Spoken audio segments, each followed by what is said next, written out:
మహాగణాధిపతయే నమః. ఓం గురుభ్యో నమః. ఓం శ్రీమాత్రే నమః. అరుణాం కరుణాతరంగితాక్షీం ధృతపాశాంకుశపుష్పబాణచాపాం అనిమాదిభిరావృతాం మయూకైః అహమిత్యేవ విభావయే భవానీం. శ్రీమాత్రే నమః. ప్రేక్షకులకి ఆ లలితాంబిక అమ్మవారి యొక్క అనుగ్రహం పరిపూర్ణంగా కలగాలని మనస్ఫూర్తిగా కోరుకుంటూ మనం ఈరోజు వార ఫలితాలు 21వ తేదీ నుంచి 27వ తేదీ వరకు ఉన్నటువంటి వార ఫలితాల గురించి మనం మాట్లాడుకుందాం. ఈ వారం గ్రహాలు ఏ విధంగా ఉన్నాయి అని చెప్పి చూసుకున్నట్లయితే శుక్రుడు మరియు కేతువు ఇద్దరూ కలిసి చంద్రుడితో పాటు సింహరాశిలో ఉన్నారు. వృషభం మన కన్యారాశిలో, సింహం తర్వాత ఉండే కన్యారాశిలో రవి బుధుడు, తులారాశిలో కుజుడు, కుంభంలో రాహు యొక్క సంచారము, మీనంలో శని యొక్క సంచారము, మిథునంలో గురువు సంచారం జరుగుతుంది. అయితే ఈ చంద్రుడు 21వ తేదీ నుంచి 27వ తేదీ వరకు మనకి సింహం నుంచి వృశ్చికం వరకు సంచారం జరుగుతుంది. ఈ యొక్క గ్రహస్థితిని అనుసరించి ఏ ఏ రాసుల వారికి ముందుగా లగ్నం చూసుకుంటే, లగ్నం తెలియని వారు రాసి చూసుకోవచ్చు. వారికి ఎటువంటి మంచి ఫలితాలు జరగనున్నాయి, ఏ విషయాల పట్ల మీరు జాగ్రత్త వహించాలి, మరియు ఏ దేవతారాధన చేసుకోవాలనే విషయాలు మనం ఒక్కొక్కటిగా తెలుసుకుందాం. అయితే ఈ విషయాలు చెప్తుంది నేనైనప్పటికీ కూడా చెప్పిస్తున్న సాక్షాత్ లలిత అమ్మవారిగా భావిస్తూ తెలుసుకుందాం. మిథునం వారికి కనుక చూసుకున్నట్లయితే మీ యొక్క రాస్యాధిపతి అయినటువంటి బుధుడు చతుర్థ భావంలో ఉన్నాడు, కాకపోతే పాపకత్తెల్లో ఉన్నాడు. కాబట్టి ఇది గృహయోగాన్ని, విద్యాయోగాన్ని, లేనట్లయితే మీ యొక్క తత్వం ఏదైతే ఉంటుందో అబ్బా చాలా మంచి గొప్ప వ్యక్తి అనేటువంటి గుర్తింపుని ఇవ్వడానికి తోడ్పడుతుంది. కాకపోతే మీకు అది పరిపూర్ణంగా రావాలి అంటే మాత్రం కుజకేతు గ్రహాల దగ్గర దీపారాధన చేయండి. మరియు 21వ తేదీ మనీ మ్యాటర్స్ విషయంలో, అందులో ముఖ్యంగా అన్నదమ్ముల వరుస వాళ్ళకి మీరు ఏదైనా ఒక ధైర్యం చేసి ఒక దగ్గర మనీ పెట్టేటువంటి విషయంలో కొంత జాగ్రత్తగా ఉండాలి. 26, 27 తేదీలు మాత్రం ఖచ్చితంగా మీరు అప్పు ఎవరికి ఇవ్వకండి. అప్పు ఇచ్చినట్లయితే ఆ రోజు ఇచ్చిన డబ్బులు వెనక్కి రావు దయచేసి. అలాగే గృహయోగము, వాహన యోగము, ఈ యోగాలు అయితే బాగున్నాయి. కాకపోతే కేతు కుజకేతు గ్రహాల దగ్గర దీపారాధన చేయడం చాలా ప్రధానమైనటువంటి అంశము. సోమవారాలు కూడా మనీ మ్యాటర్స్ డీల్ చేసేటువంటి అంశాల్లో కొంత జాగ్రత్తగా ఉండండి. కాస్త ఫ్రెండ్స్తోని, ప్రేమించిన వారి మూలంగా, మరియు కాస్త ఈ చూసుకున్నట్లయితే ఫ్రెండ్స్, ప్రేమించిన వారి మూలంగా, మరియు అదేవిధంగా షేర్ మార్కెటింగ్ రిలేటెడ్ సంబంధించిన అంశాల్లోనే కొంత జాగ్రత్తగా ఉండండి.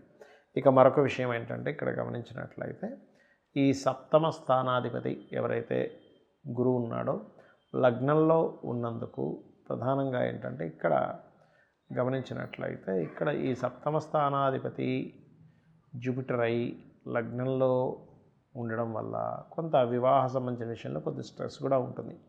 కాకపోతే అక్కడి నుంచి సంబంధాలు రావడం అది చాలా ఎక్కువగా వస్తూ ఉంటాయి. ఉద్యోగ సంబంధించిన విషయంలో కొన్ని మార్పులు కూడా చూపిస్తున్నాయి. మార్పులు చేర్పులు అవి ముఖ్యంగా మీరు ఏదైనా ఫుడ్ అది తీసుకునేటప్పుడు ముఖ్యంగా 26, 27 తేదీలు కాస్త చూసి తినండి. Because of second lord food కారకుడైనటువంటి చంద్రుడు నీచ పొందుతున్నాడు ఆ రోజుల్లో. కాబట్టి ఈ యొక్క విషయాల పట్ల కాస్త జాగ్రత్తగా ఉండండి. ఇన్వెస్ట్మెంట్ చేయడానికి కూడా ఈ వారం అంత అనుకూలంగా లేదు. బికాజ్ ఆఫ్ 12వ అధిపతి అయినటువంటి శుక్రుడు కేతువుతో 3వ స్థానంలో ఉంటున్నాడు. కాబట్టి తొందరపడి ఏదో నా యొక్క ఇది చూపించుకోవాలనే దాంతో మాత్రం ఎట్టి పరిస్థితుల్లో ఇన్వెస్ట్మెంట్స్ చేయకండి, అనవసరంగా ఇబ్బంది పడతారు. ఎక్కువగా సుబ్రహ్మణ్యేశ్వర స్వామి ఆరాధన చేయండి, అన్ని విధాలు బాగుంటుంది. అయితే మనకి 22వ తేదీ నుంచి నవరాత్రుల్లో ఈసారి 11 రోజులు వస్తున్నాయి. అయితే ఈ నవరాత్రుల్లో ఎవరెవరు ఎటువంటి సమస్యలు ఉన్నవారు ఆ రోజు ఆ దేవతా స్వరూపాన్ని కేవలం నామమాత్రము చేత వాళ్ళు అనుకున్నటువంటి సంకల్పాన్ని నెరవేర్చుకోవడానికి, వాళ్ళకు ఉన్నటువంటి ఇబ్బందులు తొలగించుకోవడానికి ఏం చేసుకోవాలి అని చెప్పి చూసుకున్నట్లయితే 22వ తేదీ మనకి బాలా త్రిపుర సుందరి యొక్క అవతారం ఉంది. కాబట్టి ఆ రోజు ఎవరికైనా చూడండి సంతానం సంబంధించిన సమస్యలు ఉన్నాయి, లేకపోతే వాళ్ళకి ఏదో ఎక్కడి నుంచో స్టార్ట్ అవ్వాలి. ఎందుకంటే మనకి గమనించుకున్నట్లయితే శ్రీచక్ర ఆరాధనలో మొట్టమొదటి మంత్రం బాలా త్రిపుర సుందరి ఇస్తారు. అంటే మీరు ఏదైనా సరే మీ యొక్క చైల్డ్ దీని నుంచే స్టార్ట్ అవుతారు. కాబట్టి ఆ రోజు మీరు మీకు సంతాన సమస్యలు ఉన్నా, లేనట్లయితే మీకు అనుకూలత, ఎందుకంటే 30 మంది బండాసురుడి యొక్క పుత్రుల్ని సంహరిస్తుంది అమ్మవారు. కాబట్టి 30 రోజులు బాగుండాలి, ప్రతిరోజు బాగుండాలంటే బాలా త్రిపుర సుందరిని చేయమంటారు. అందుకని ఓం బాలా త్రిపుర సుందరి అయి నమః అని చేసుకోవచ్చు. ఇక రెండవ రోజు 23వ తేదీ రోజు గాయత్రీదేవి యొక్క ఆరాధన. అంటే గాయత్రి జపం చేయగలిగితే చాలా మంచిది. మనకి ద్విజులు అంటారు, అంటే గాయత్రి ఉపాసన చేసే వాళ్ళని ద్విజులు, ఉపనయన సంస్కారాల వల్ల. అంటే ఏమిటంటే అక్కడి నుంచి వాళ్ళ లైఫ్ మారుతుందని. ఎవరైతే గాయత్రి చేస్తారో వాళ్ళ లైఫ్ మారాలి అనుకునేటువంటి వారు, ఒకవేళ సరే వాళ్ళకి మంత్రం లేదు, ఓం గాయత్రీదేవి అయిన నమః అని కూడా చేసుకోవచ్చు ఈ నవరాత్రుల్లో.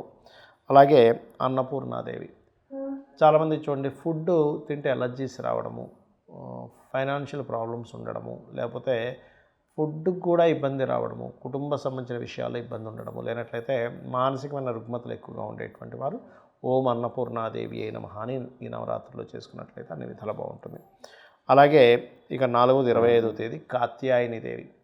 కుజదోషం ఉండి, సప్తమ స్థానం దోషం ఉండి వివాహం కానటువంటి వారు ఓం కాత్యాయని దేవి అయిన నమః అనే మంత్రం చేసుకోవచ్చు.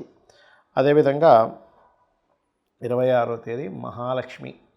మహాలక్ష్మీదేవి యొక్క ఆరాధన ముఖ్యంగా అష్టలక్ష్ములు ఉంటారు మనకు, ధైర్యలక్ష్మి, ధాన్యలక్ష్మి, సంతానలక్ష్మి, ఆదిలక్ష్మి లాగా.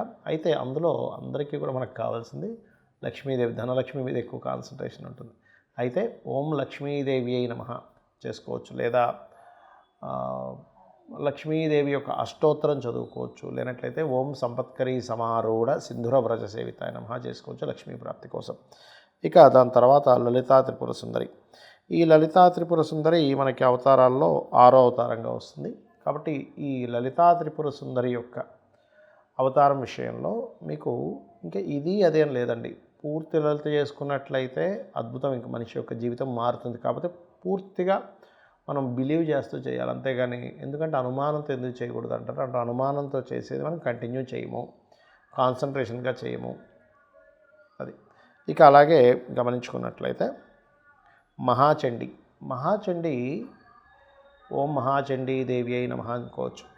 శనికుజులు కలయిక ఉంది, వాళ్ళకి ఎలా ఉంటుందంటే శనికుజులు కలయిక ఉన్న వాళ్ళకి ఆ మహాదశలు అంతర్దశలు వచ్చినప్పుడు తీవ్రమైనటువంటి కష్టాలు ఇబ్బంది పడుతూ ఉంటారు. అప్పుడు ఓం మహాచండీ దేవి అయి నమః చేసుకున్నట్లయితే అన్ని విధాలు బాగుంటుంది.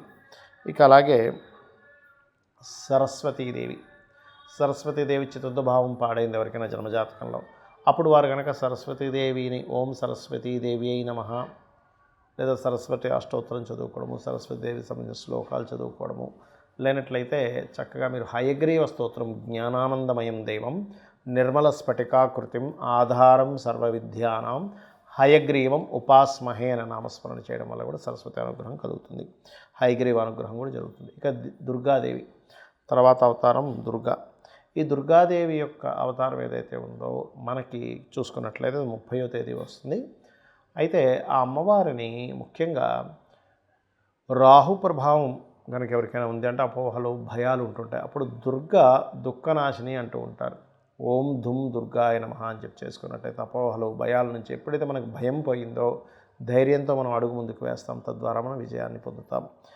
అలాగే అక్టోబర్ 1వ తేదీ మనకి మహిషాసురమర్దిని. ఈ మహిషాసురమర్దిని కూడా ఓం మహిషాసురమర్దిని నమః అని చెప్పి చేసుకున్నట్లయితే మనలో ఉండేటువంటి నెగటివ్ ఎనర్జీస్ పోవడమే కాకుండా మన చుట్టూ ఉన్నటువంటి నెగటివ్ పీపుల్ కానీ నెగటివ్ ఎనర్జీస్ కానీ దూరం అవ్వడం జరుగుతుంది.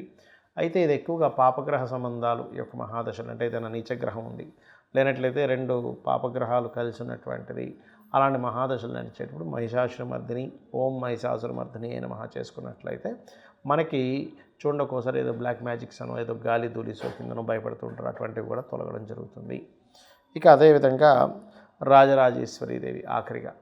సో ఈ రాజరాజేశ్వరి అమ్మవారి యొక్క ఆరాధన మీకు ఏంటంటే కొంతమంది చూడండి, నాకు ఫలానా పోస్ట్ కావాలి, నాకు ఫలానాది రావాలి. రాజరాజేశ్వరి అమ్మవారు రాజ్యాన్ని ఇచ్చేటువంటి తత్వం కలిగి ఉంటుంది, ఆవిడ యొక్క ఎనర్జీ అనమాట. అది అంతా ఒకటే మూలం, ఒకే అమ్మవారు ఇన్ని రకాలుగా ఉంటుంది అనేటువంటిది మనం అర్థం చేసుకుంటూ ఉండాలి. అయితే ఇక్కడ ఏంటంటే చాలామంది ఎటువంటి వస్త్రాలు పెట్టాలి, ఎటువంటి నైవేద్యాలు పెట్టాలని అడుగుతూ ఉంటారు. కాకపోతే ఒకటి మీ యొక్క ఇంట్రెస్ట్, మీ ఇష్టంతో అమ్మవారికి అలంకరణ చేస్తారు, గుర్తుపెట్టుకోండి. అంతేగాని అమ్మవారు ఇదే చేయాలని ఎక్కడ శాస్త్రంలో లేదు. ఇప్పుడు కొంతమంది ఎరుపు రంగు చీరలు అవి కడతారు. అప్పుడు సూర్య కుజ ప్రభావం తగ్గుతుంది మనకంటే అమ్మవారికి సమర్పించడం ద్వారా ఆ అనుగ్రహం కలగడం ద్వారా మనకి సూర్యకుజ సంబంధించిన దోషాలు ఉంటే పోతాయి. తెలుపు రంగు ఉందనుకోండి, తెలుపు రంగు వస్త్రాలు ఏది కట్టారు, ధవల వస్త్రం అంటారు. అప్పుడు శుక్ర చంద్ర సంబంధించిన దోషాలు పోయి సుఖం లభిస్తుందని చెప్తూ ఉంటారు. అదేవిధంగా గ్రీన్ అయితేనేమో బుధ ప్రభావం, అంటే నష్టపోతున్నటువంటి వ్యాపారాలు కొంచెం పుంజుకోవడము, మరియు అదేవిధంగా నీలం అయితేనేమో శని సంబంధించిన ప్రభావము, అలాగే ఎల్లో కలర్ అయితే గురు ప్రభావం బాగుండడం, తద్వారా జ్ఞాన సిద్ధి లభించడం జరుగుతుంటుంది. అదేవిధంగా నైవేద్యాల విషయంలో కూడా గూడాన్నం వల్ల శని దోషం తగ్గుతుంది. పాయసాన్న ప్రియ అంటూ ఉంటారు. అంటే అమ్మవారికి అక్కడ అర్థం ఏంటంటే అమ్మవారికి పాయసం లేక కాదు, మనం ఇస్తేనే తిన్నామని కాదు. అక్కడ ఏంటంటే ఆవిడ దాని పట్ల ప్రియత్వం కలిగి ఉంటుంది. అంటే మనం స్వచ్ఛంగా ఉండడం, తీయగా ఉండడం, అంటే మనం స్వచ్ఛంగాను మధురంగాను ఉండాలి. మన యొక్క జీవితం యొక్క శైలి అనేటువంటి దాని యొక్క అర్థం. కాబట్టి అవి కనుక నైవేద్యం పెట్టినట్లయితే మనకు కూడా ఒక రకమైనటువంటి తత్వం రావడంతో పాటు ఇక్కడ ఏంటంటే మనలో కూడా హ్యాపీ మూమెంట్స్ పెరుగుతూ ఉంటాయి. అదేవిధంగా పసుపుతో చేసినటువంటి హైద్రానిక రసిక అంటూ ఉంటారు. అంటే పసుపు అన్నము, నేను ఎట్లయితే పులిహోర లాంటివి పెట్టినప్పుడు గురుబలం పెరుగుతుంది. ఆ యొక్క ప్రసాదాన్ని మనం స్వీకరించడం ద్వారా, గారెలు నైవేద్యం పెట్టడం ద్వారా అనవసరమైనటువంటి భయాలు తొలగుతాయి. శ్రీమాత్రే నమః.